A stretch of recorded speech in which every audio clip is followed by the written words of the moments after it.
feature of Guys, Games, and Beer. I'm joined with Larry here, and I'm here with Alex from Gamehole Con. And he's going to tell us a little bit about the show and tell us about a little background as well as this year's Gamehole Con and what may be to come. So, thank you for joining us on this show. Thanks for having me. Thanks for having me. We've been here. I've been here personally all weekend, gaming and checking out new events, and so far I'm super happy. This is truly a con for the gamers, and it's absolutely been great all weekend to try a bunch of new things that I would never, normally experience with a bunch of really cool new people. So, what got you to decide? What did you start with a group of people and say, "Hey, this is a gaming con I want to start," or not far from that. Yeah, that's pretty much it. I am a gamer, lifelong gamer, first of all, and we have been a gaming group together. The guys who put on Gamehole called the Gamehole. It was because my gaming room was in my basement, so we call it the Gamehole. And we've been together for about 15 years, all from the Madison, Wisconsin area, and we love going to conventions. We love convention gaming in addition to our normal gaming.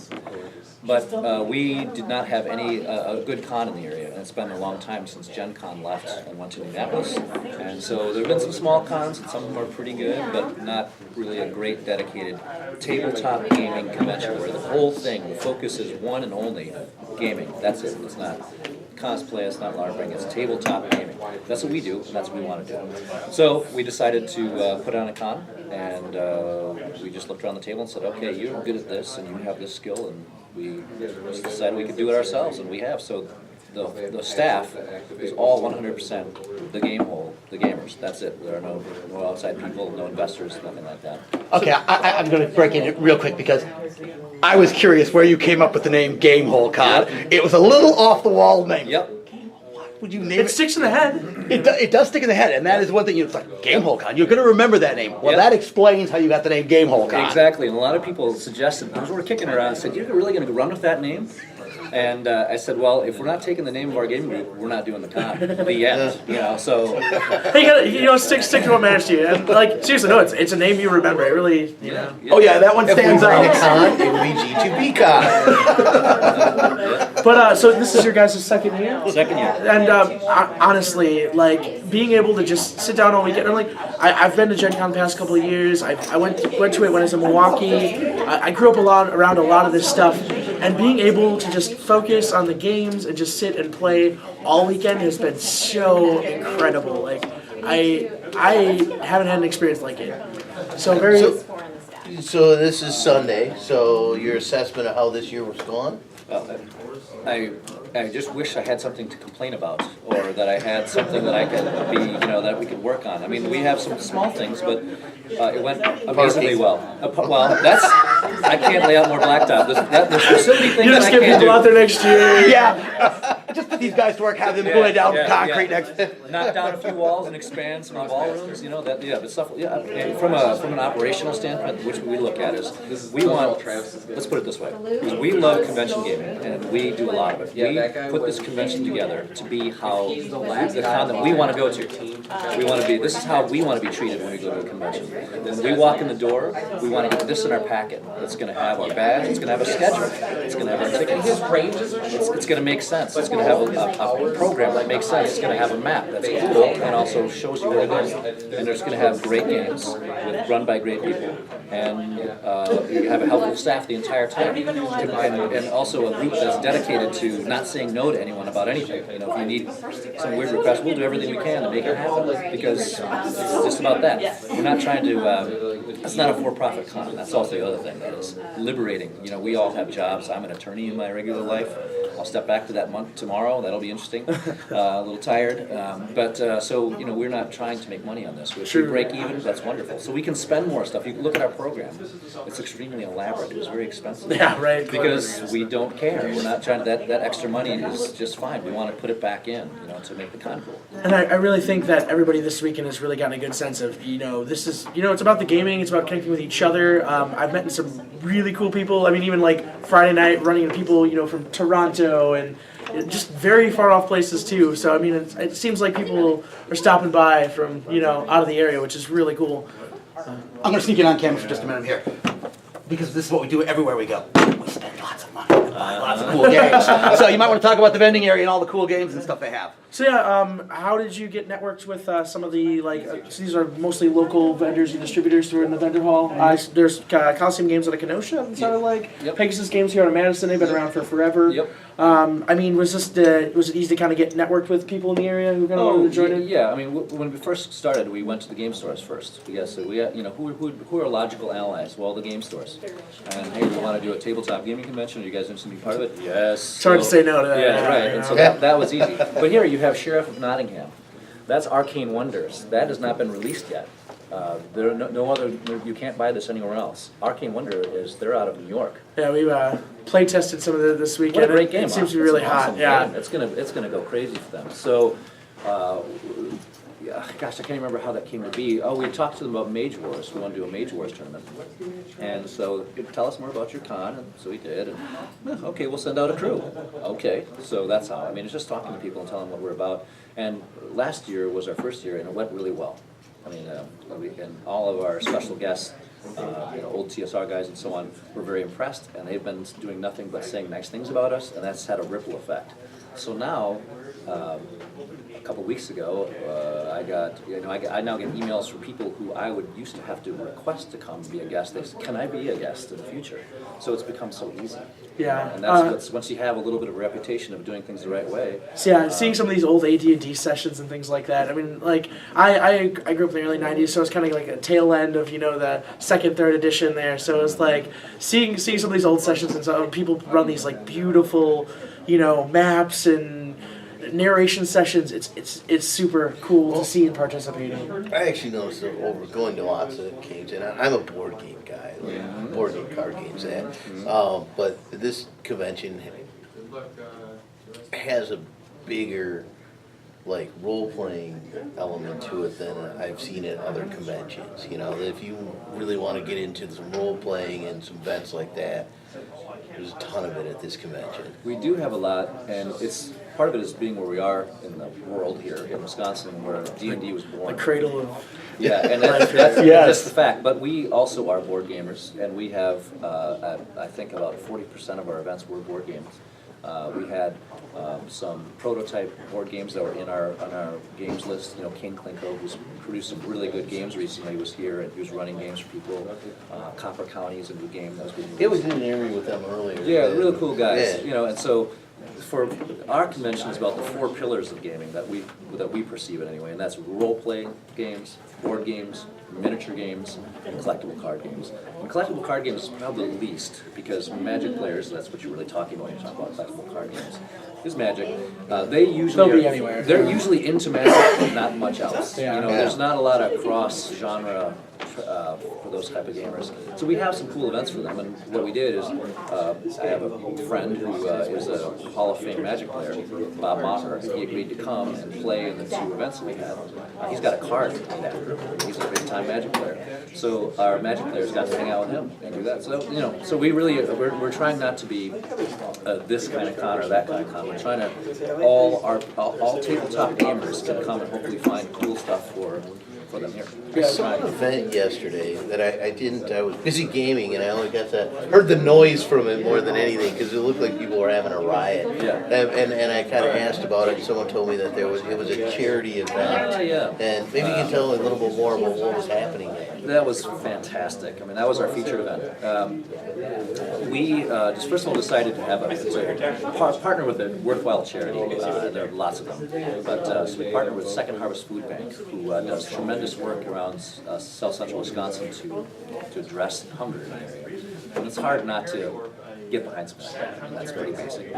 So the Dungeon Bastard, Bill Cavalier, who's been a guest of ours the last 2 years, unbelievable guy. I mean, he is, first of all, if you ever get a chance to play in a game of his, best GM, DM, judge you will ever have. Theatrical, crazy, fun. It's mental. And people were seeming like they were having a good time. Oh. Because, let me describe it. I mean, there was like a table up front, but there was 10 rows of seating, and it was packed. Yeah, To, watching this game. he created this event called the World's Worst Dungeon Crawl. So you're putting people through these just absolute stupid, silly things, and he created it to be a theater event, and he ran it at Gencon last year. So we asked him, would you be willing to do that for us? And we'll do 100% of the proceeds go to Second Harvest. So we did. There's 6 seats. The first 4 seats you could buy in for $50 as part of our pre-registration. They went like that.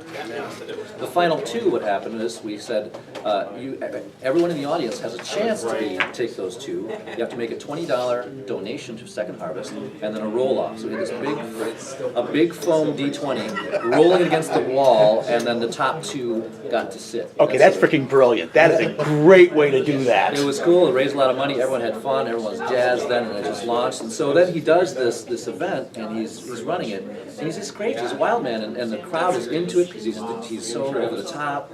And they're cheering and clapping and booing and laughing, and yeah, it was really fun. I actually shirked my duties. I stepped away from the admin center to watch it because it was so fun. So that was very cool. So thanks. I appreciate your mentioning that because I'm very proud of that because we raised some money and had so much fun. Oh, that's excellent. So what's the future looking for Gamehole Con? Yeah, it's first of all, you mentioned space concerns, and this is a great hotel. They've done a nice job for us, but it is what it is physically. We're going to meet in the next week or so and discuss where we're going next, if it's going to be here for next year or across the road at the Alliant Energy Center, which is more of a dedicated convention place. It's not huge halls. They have smaller rooms that are good for gaming. That's also a thing that's important. Unlike Gen Con, where you sit in these big halls, and it's a din of noise and you can't hear anything, and you're leaning forward to try to hear what someone's, that's terrible gaming. Yeah, I did like each of these smaller rooms and everything. I mean, you could get maybe like 5 or 6 sessions, but everybody was, it's a nice intimate setting where everybody could really participate and not get too distracted. It's like you're in a Gamehole. Exactly. You could not have said it better. That's exactly what we're trying to do. We're trying to create the games that we want to sit down and play in. And so they have space that's similar, but more of it.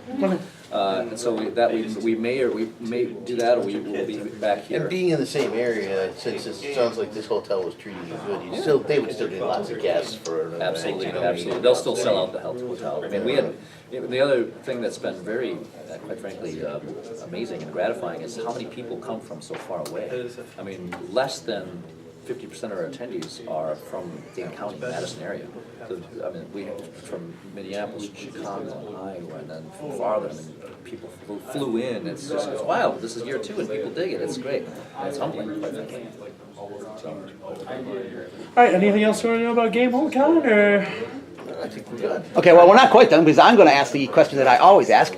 Your website is? Yes, it's www.gameholecon.com. All right. And we'll be announcing our new special guests in the next couple of weeks. People like Ed Green will be back, Chris Perkins will be back. We have a whole raft of guests that'll be amazing next year. We've got some big announcements. We'll have links on our site to those sites. These guys have had a great momentum, and I've had such a great time this weekend. I'm really it's hard to end a con that you really like. 'Cause you're like, only next year, only one whole year. So again, Only thank you so much. 365 days. That's very flattering. Thank you. This is Hi, this is Larry with Guys, Games, and Beer. And this is Rob, and we're with, David Langton from CMX Games. and we're talking about Copper Country. Why don't you tell us a little bit about the basic game itself? Well, Copper Country is a game about copper mining in the Upper Peninsula of Michigan in the 1840s. So, back before corporations. I looked at it, and it's funny. When I looked at it, I got both a communist vibe and a European vibe. I did not get a UP vibe. Well, the European vibe, that matches well up to the style of the game. It's a Euro-style board game. Okay. But it's definitely about capitalism and exploiting both the landscape and your labor force. Exploiting the labor force. Now we're on to something. Yep, that's what we do here at G2B. So in the game, each player takes on the role of a mining company, and they're competing to produce the most copper before it's all gone. And what that means is that every time someone produces copper at one of these mine sites on the board here, they've got to take the waste byproduct, core rock, the rock that didn't have any copper in it, and dump it somewhere on the surface. And that makes it harder to produce copper in the future, not just for you, but for everybody else too. And once all of those core rock have been dumped on the surface, there's no copper left underground. People reveal how much copper they've gotten, and that person's the winner. So what represents the copper then? There are cards in this deck that have copper value. So every time you work a mine site on the board, you're going to start digging through this deck looking for the cards you want. So this would be worth 2 copper if I can play a couple of resources and then place that waste rock on the surface. Awesome. And then I'd keep that card until the end of the game. Now, is this now in production, or is it on its way to production? So we were on Kickstarter May and June of this year. We successfully funded like 175%. Congratulations. Very good for our first Kickstarter project. So we got all these cool custom game bits. Every game piece in the game is custom made. Did you make a stretch goal? Yes, lots of stretch goals. All these pieces were stretch goals. The board is actually double-sided. There's a winter scene on the back, and it's a little more dangerous and more difficult. How's it more dangerous? So we have this mechanic in the game where you can build houses for your workers, and that makes them more loyal to you and work more safely. Because if something happens to them, their family would lose their house, right? So they're gonna be a little more careful down in the mines. That helps protect your workers from either dying and going into the cemetery or going off into unrest here. Oh, yeah, up with people. Right. That's right. You don't want to go in communist. That's right. You don't want that. Do you have any tips for people who are going to start their own Kickstart? Because this is one of the things that we cover a lot of Kickstarters, and some of them make it, some of them don't. Yeah. So is there anything that you think would make it easier for people? The number one piece of advice is to have an audience before you launch. Know that you are going to be 30-35% successful in the first 2 days, because that's going to give you the momentum to get other people interested in your project. People will recognize it as being legitimate, and then it builds momentum from there. The other one would just be playtest. This has been playtested to death, just like hundreds of times all across the country. We had kits sent out everywhere. Portland, Boston, San Francisco, Seattle, Michigan, Wisconsin. We were just at Boston. Beefig. Yeah, we were just at the Beefig. Yeah, we had somebody at PAX Did you? with the game, yeah. So, I tell you, a copper mine in 1800s, not exactly the mainstream theme for a game. So how'd you come up with that? Well, that's a pretty good question, and it's because I was born and raised here, and so was my design partner, Scott Deal, in Houghton, Michigan, in the Upper Peninsula of Michigan. And my dad spent 30 years as a professor at Michigan Tech University. His focus was history of technology, and he wrote, taught about, and researched the history of the copper mining industry in the area. Isn't it the part of Michigan that should belong to Wisconsin? It is a lot closer to Wisconsin than it is the rest of Michigan. So I went to school at the University of Michigan, which was a 10-hour drive from home. To get to Madison from there is about 5.5 hours. So, yeah, it's a lot closer to Wisconsin than Wisconsin. We did try to annex once, but it didn't go very well. I have family in I can't think of it. Marinette. Okay. You know, and it's right out of half the cities in one state, half cities in the other. Yeah, like Kansas City. Yeah, one of those kind of things. So. Yep. But anyway, back on. Yes, I do want to cover. You've got kind of a striking art look here. Mm-hmm. Who did your art? So our artist was a guy named Christopher Park out of Minneapolis. We found him online, and I asked him to submit. I actually didn't even ask him to submit a sample. I just asked him if he was interested. I looked at his portfolio, and he didn't answer.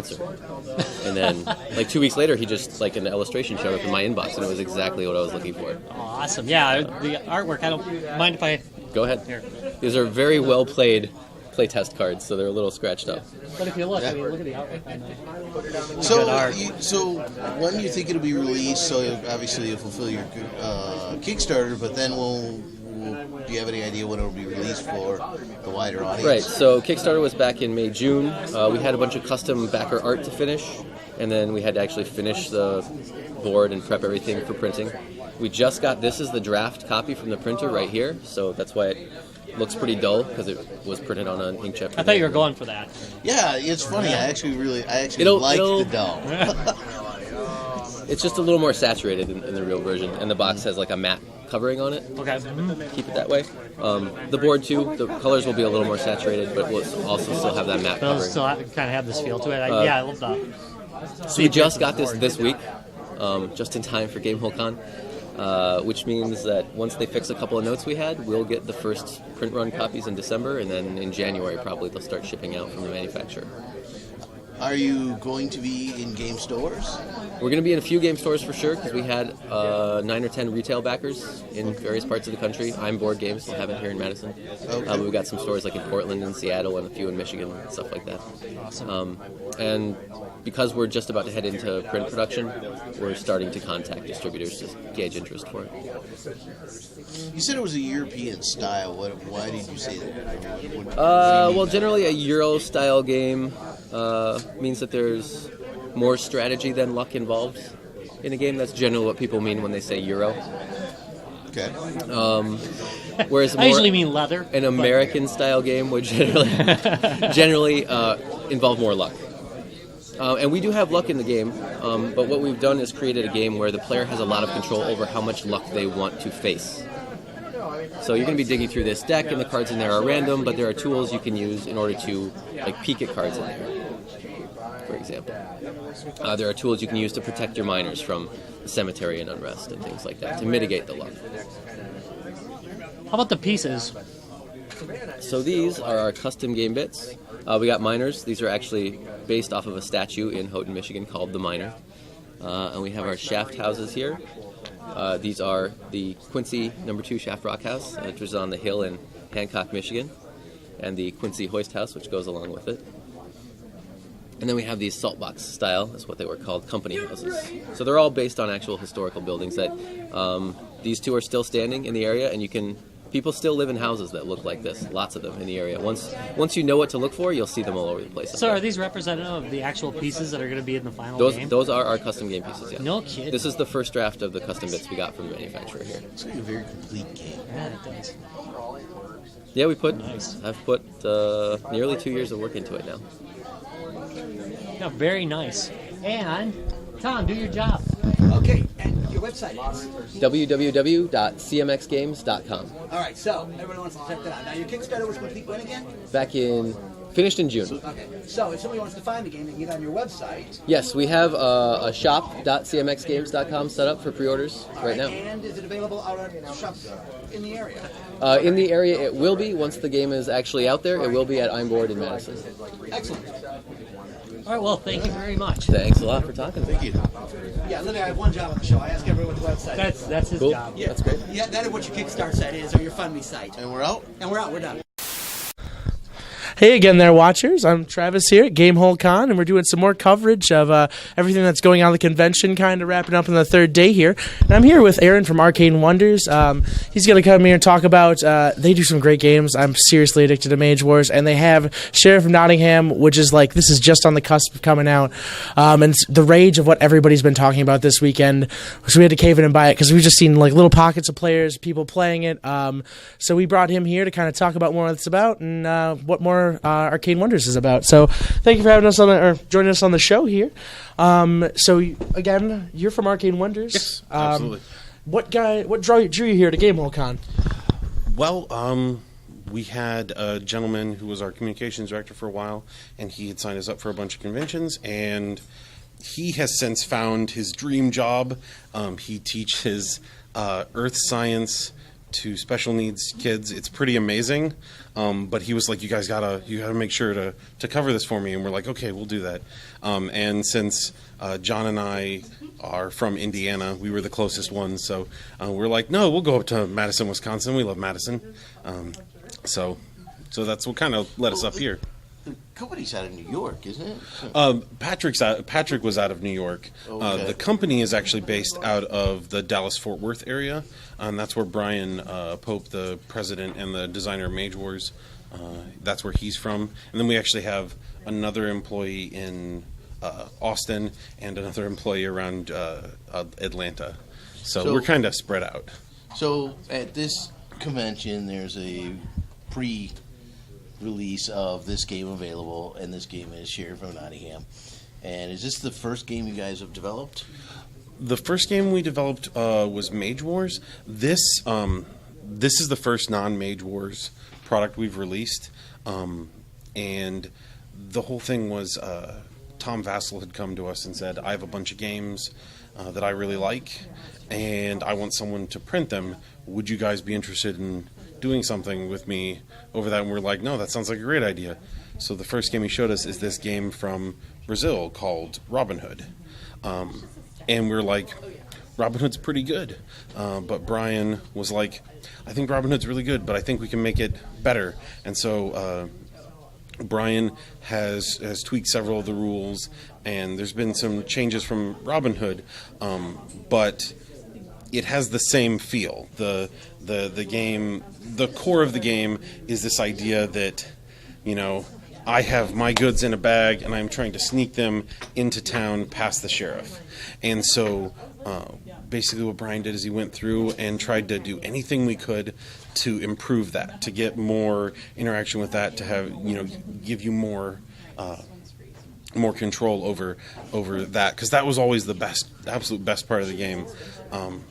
And it turned out phenomenal. Yeah, it seems like a very interesting mechanics, and it seems like everybody here this weekend has really agreed. And like we here at Gamehole Con, there was a lot of tabletop players, miniatures, role playing, but like everybody has taken a break to play this game. So it's like I'm really kind of I'm excited to get some more playtime in it. Have you got a chance to experience this weekend? I haven't. We bought a copy for our little group, and we were gonna maybe give that a try and very soon here.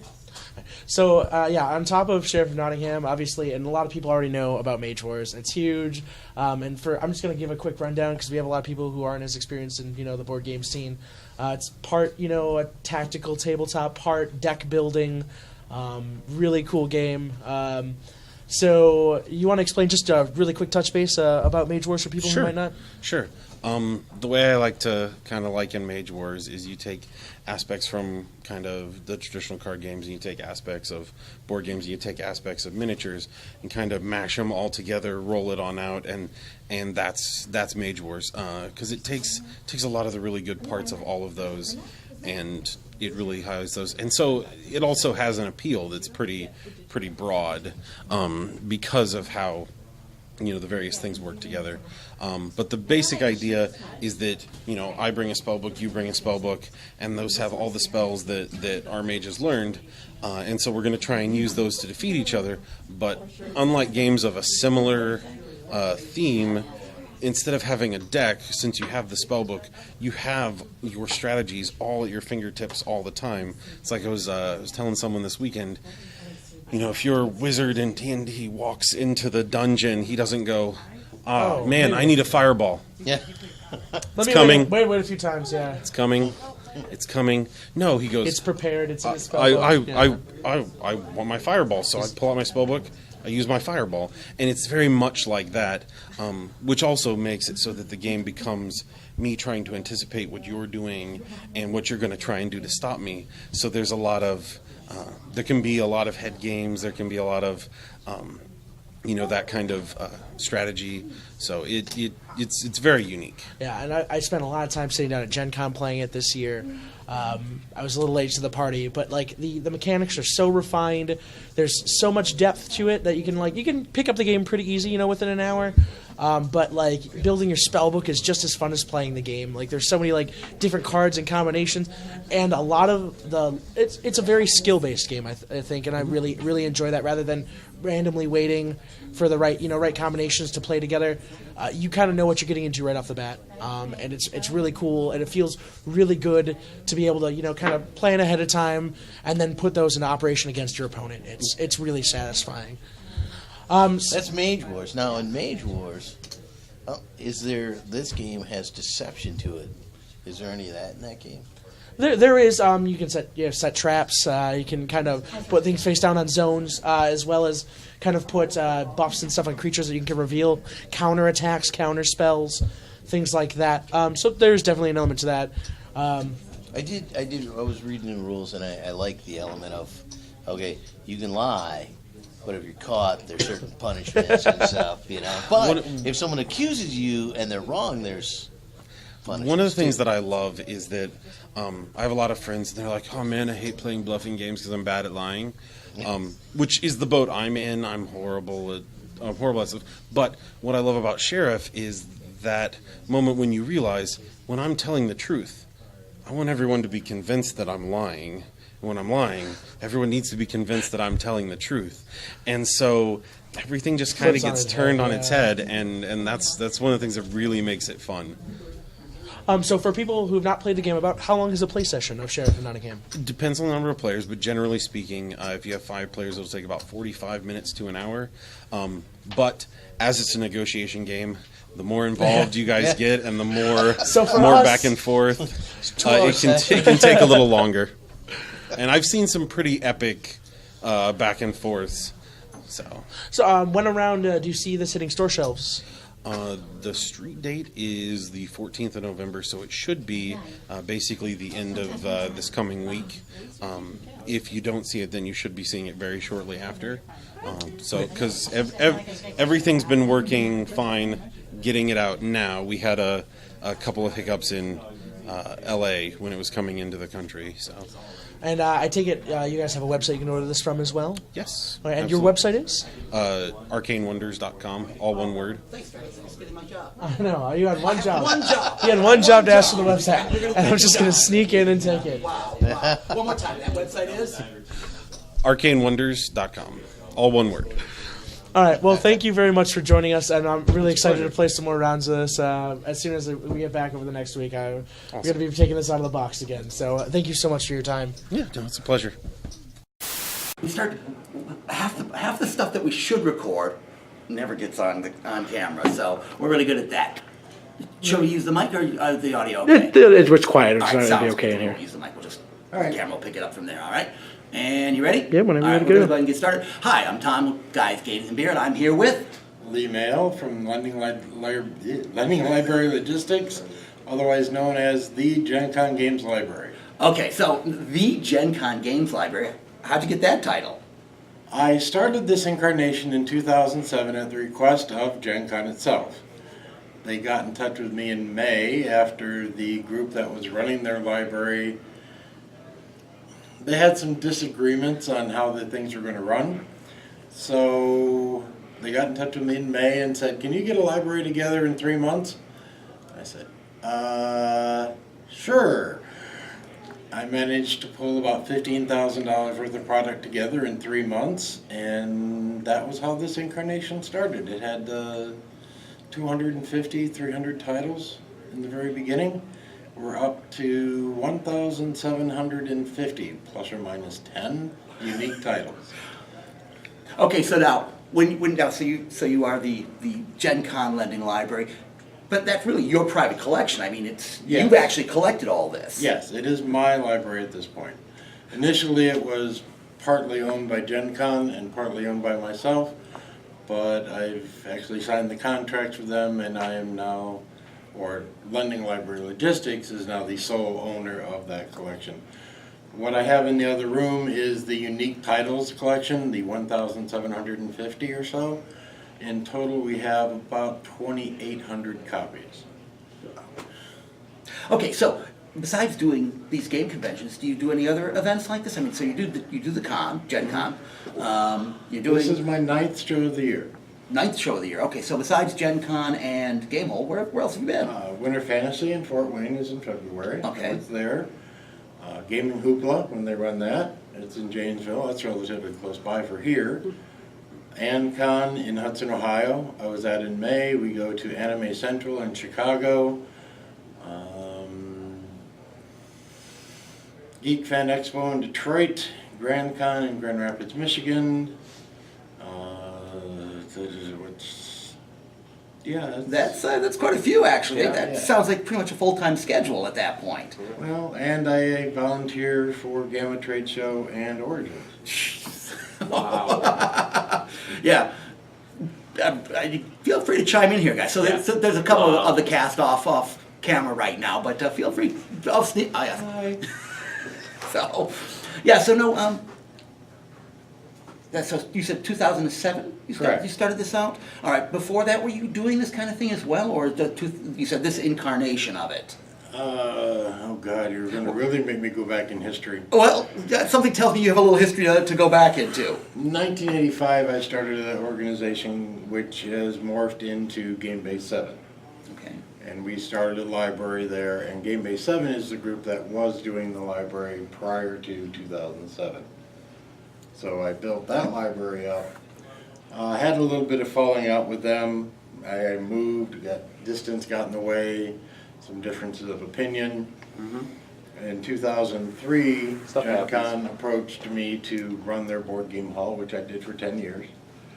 And because I was in that capacity, that's how I got the invitation to, hey, can you get us a board game library together in 3 months? Yeah, sure, okay. Yeah, that 3-month thing, that's a bit of a deadline. Did you own like a game store or? Nope. No, this is just a on the side. hobby. Wow. There's got to be a lot of logistical to moving that many games. Like, what's the biggest difficulty about getting to all these shows? Right now, the biggest difficulty is my trailer is too small. Yeah, where do you store that many games? Seriously, I have a GoFundMe project out there to raise funds to get a larger trailer. I want to go to a 21-foot box. Right now I have a 14-foot box. All right, your GoFundMe. Give our listeners and viewers the site where they can find that at. It's in the other room. I don't. We'll go ahead and post it on our We will site. post a link on our site to his GoFundMe site. This sounds like a good GoFundMe to work with people. So let's take care of that. Especially if you're in the Midwest. With a It's 21-foot box, I can actually get 20 racks, as opposed to the 10 which I can get now. So. Right. So you actually, we see that you have everything all racked and sorted on different racks. So you actually just take the whole rack, move it as a rack. Yeah, Just they're saran all wrap 'em? casters. Wheel them in, wheel them out. Oh, that's a good way of getting things around. Yeah, because it does take care of the logistics issue that's involved with that. So cool. And, I wrap them in cardboard and shrink wrap for transportation, and literally they sit in my trailer in my driveway when they're not at shows. Okay, so that is how you're storing them then too. So that's also your storage. So again, when you have that many games, I mean, we've got a few games, and storage is always an issue. I've got bookshelves, and they're stashed under things, and it's like it's just never enough room for all the games. So. Yeah, the sad part is when I have them at home, I can't really just go out to the trailer and grab a copy or whatever. But I don't have much of a gaming group where I live anyway, so it's kind of a mixed blessing that I don't really need to. So what do you like to play in your spare time? Actually, I do some online role playing with Roll20.net and via Skype or via Google Hangouts? Google Hangouts or TeamSpeak. Okay. Nice. Okay. See and that's something cool that now with Skype and Google Hangouts and TeamSpeak, you can do classic tabletop gaming, even though distance can be an issue depending on where you're located. So we find that. Yeah, it's kind of the one group I'm involved with has people 3 hours north of Maine, all the way to Oklahoma. So Wow, that's very cool. Very cool. That is very cool. Any other questions, gentlemen? Yeah, I got to know with how long you've been working with board games, what are some of the cooler, better titles you could recommend us to try out? Yeah. Good. If you had to give us, say, 2 or 3. Yeah. 2 or 3.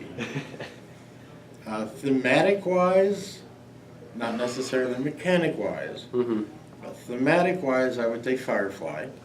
Okay. It sticks very well to the TV series. Okay. And Serenity, the movie.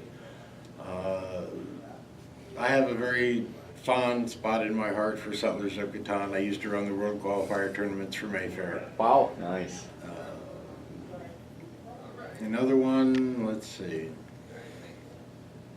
God, there's so many to choose from. Right? I was like, sure. let me just browse the mental library of thousands. Browse the 1,700. So The thousands. Thousands. I often get the question of, have you played all of these? Honestly, I've actually played about 15%. Yeah. Even that is a huge That's a huge number. 275, 280, 300 games I've played, but that's still nothing in comparison to the whole set over there. So, and that set is only the unique copies set that travels. Right. I have a secondary set with a guy in West Virginia. His part is around 600 copies, 600 titles. And I have a tertiary set at a microbrewery in Dayton, Ohio, which is about another 100 copies. So I'm actually supporting a That's few awesome. different libraries. Yeah, Wow, I gaming library. I like the idea of a microbrewery Yeah. having That's a great. game library at it. That sounds like a pretty cool idea, actually. Yeah. So nice. All right, well, this has been another Guys, Games, and Beer interview. An absolute pleasure meeting you this morning. We'll You definitely too. see you throughout the show. And again, we'll link to the GoFundMe as well. Yes, and do you have a regular website at all for your LLC? I'm in the process of getting one All actually right, well, built. we will definitely put a link on for the GoFundMe. Make sure you go, people. Support the local game community. We're all for it. And good. Thank you.